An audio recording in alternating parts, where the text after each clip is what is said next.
17,97,000 మంది రైతుల నుంచి ధాన్యం కొనుగోలు, 30,361 కోట్ల విలువైన ధాన్యం సేకరణ, 94% మంది రైతుల ఖాతాల్లో 24 గంటల్లోనే నగదు జమ, సన్న చిన్నకారు రైతులు కౌలుదారులకు 50 కోట్ల విలువైన టార్పాలిన్లు ఉచితంగా అందజేత. 2 ఏళ్లలో ధాన్యం సేకరణలో కూటమి ప్రభుత్వం సాధించిన ఘనత ఇది. అంతా బాగానే ఉన్నా పలు సమస్యలు ధాన్యం రైతుల్ని వెంటాడాయి.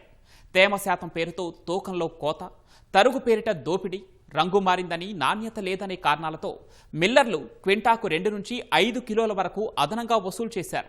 అటు గోనె సంచుల కొరత కావచ్చు, మిల్లర్ల సిండికేట్, రవాణా, హమాలీల సమస్యలు కలవరపెట్టాయి. ఇలాంటి సమస్యలన్నిటికీ వచ్చే ఖరీఫ్లో పరిష్కరించేందుకు పౌర సరఫరాల శాఖ సమాయత్తమైంది. ఆ చర్యలేంటో మా ప్రతినిధి ఓబులేసు గ్రౌండ్ రిపోర్ట్ ద్వారా వివరిస్తారు.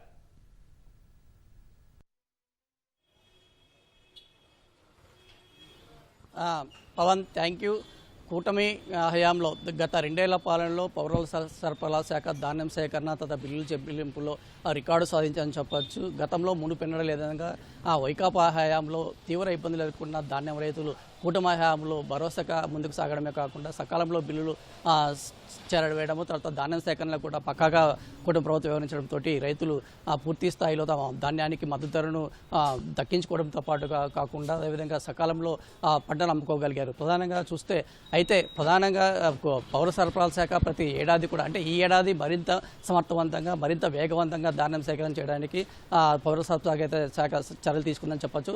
అయితే ప్రధానంగా ఏ ఏడాది అయినా కూడా ప్రతి ఏడాది పౌర సరఫరాల శాఖ పంట కాలము పూర్తి అయిన తర్వాత ఏదైనా మరొక నెల రోజుల్లో ధాన్యము కోతకు వచ్చిన సమయానికి సమాయత్తమయ్యే పరిస్థితి గతము ఉండేది. కానీ మునిపెన్నడూ లేని విధంగా, ఎప్పుడూ లేని విధంగా ప్రయోగాత్మకంగా ప్రణాళికాత్మకంగా మరింత వచ్చే రబీ ఖరీఫ్ సీజన్లో ముందుకెళ్ళడానికి పౌర సరఫరా శాఖ చర్యలు చేపట్టింది.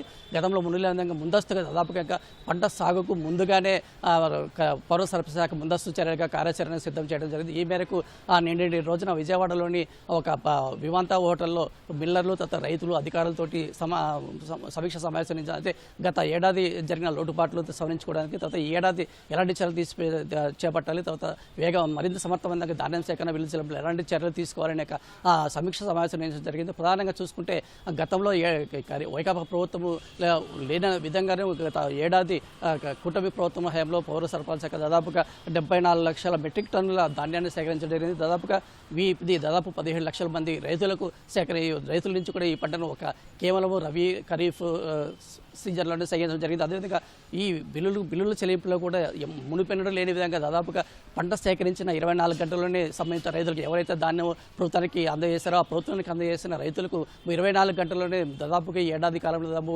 31,000 కోట్ల రూపాయలు రైతులకు బిల్లులు చెల్లించడం జరిగింది. అదేవిధంగా అయితే వైకాపా ప్రభుత్వం ఏమైనా చూస్తే కేవలము ఒక ఏడాదిలో 42 లక్షల మెట్రిక్ టన్నులు మాత్రమే వైకాపా గత ఎన్నికల సమయంలో 42 లక్షల మెట్రిక్ టన్నులు మాత్రమే కొనుగోలు చేసింది. అది కూడా కేవలం 6,30,000 మంది రైతుల నుంచే కొనుగోలు చేసింది. అదేవిధంగా కేవలం 9,030 కోట్ల రూపాయలు మాత్రం బిల్లు. అది కూడా దాదాపుగా రైతులు పంట అమ్ముకున్న 3 నెలలు లేదా 6 నెలలకో లేదా 9 నెలలకో దాదాపు కొంతమంది రైతులకి కొన్ని ప్రాంతాల్లో ఏడాది కూడా సరైన బిల్లులు సకాలంలో చెల్లని అందని పరిస్థితి నెలకొన్న వైకాపా ప్రభుత్వంలో రైతులు చవిచూస్తారు. ఈ ఇబ్బందుల నుంచి గట్టెక్కడానికి అధికారంలోకి వచ్చిన కూటమి ప్రభుత్వం తగిన చర్యలు తీసుకొని సకాలంలో రైతులకు బిల్లులు చెల్లించడం జరగకుండా దాదాపు పంట సేకరించిన 24 గంటల్లోనే ఆ రైతులకు బిల్లులు చెల్లించడం జరిగింది. ఇలాగ రికార్డు స్థాయిలో ఏడాదిలో దాదాపుగా 74 లక్షల మెట్రిక్ టన్నులు ధాన్యాలు సేకరించి 24 గంటల లోపలే దాదాపు ఒక పంట సేకరించిన కొద్ది కాలంలోనే 31,000 కోట్ల రూపాయలు రైతులకు అయితే చెల్లించారు. అయితే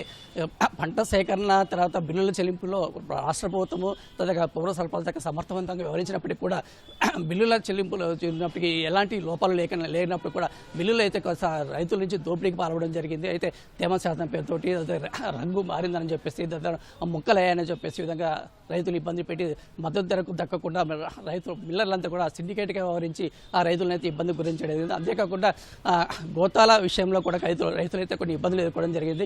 సకాలంలో గోతాలంతా పోవడము, తర్వాత వారి రవాణా ఖర్చులు కూడా రైతులకు భారంగా మారింది. రవాణా ఖర్చులు కూడా ఏదైతే వాళ్ళకి కేటాయించిన రైతు భరోసా కేంద్రాలకు పంటను తరలించడానికి సరైన రవాణా అవకాశాలు లేకపోవడం కూడా రైతులు కాస్త ఇబ్బందులు ఎదుర్కొన్నారు. ఈ నేపథ్యంలో నేపథ్యంలో సకాలంలో వాళ్ళ పంటను ధాన్య కొనుగోలు కేంద్రానికి చేర్చలేకపోవడం, తర్వాత బిల్లుల చెల్లింపుల్లో కూడా సకాలంలో అందలేకపోవడం, రైతులు కాస్త ఇబ్బందులు ఎదుర్కొన్న పరిస్థితి అయితే ఆ కూటమి ప్రభుత్వం గమనించడం జరిగింది. ఈ లోపాలని ఈ రానున్న సీజన్లో ఏమాత్రం లోటుపాట్లు లేకుండా గత లోపాలను కూడా సవరించే విధంగా తగిన ప్రణాళికపరంగా సమయత్తంగా ముందుకెళ్ళడానికి, ప్రణాళికబద్ధంగా ముందుకెళ్ళడానికి పౌర సరఫరాల శాఖ అయితే చర్యలు చేపట్టింది. ఈ మేరకు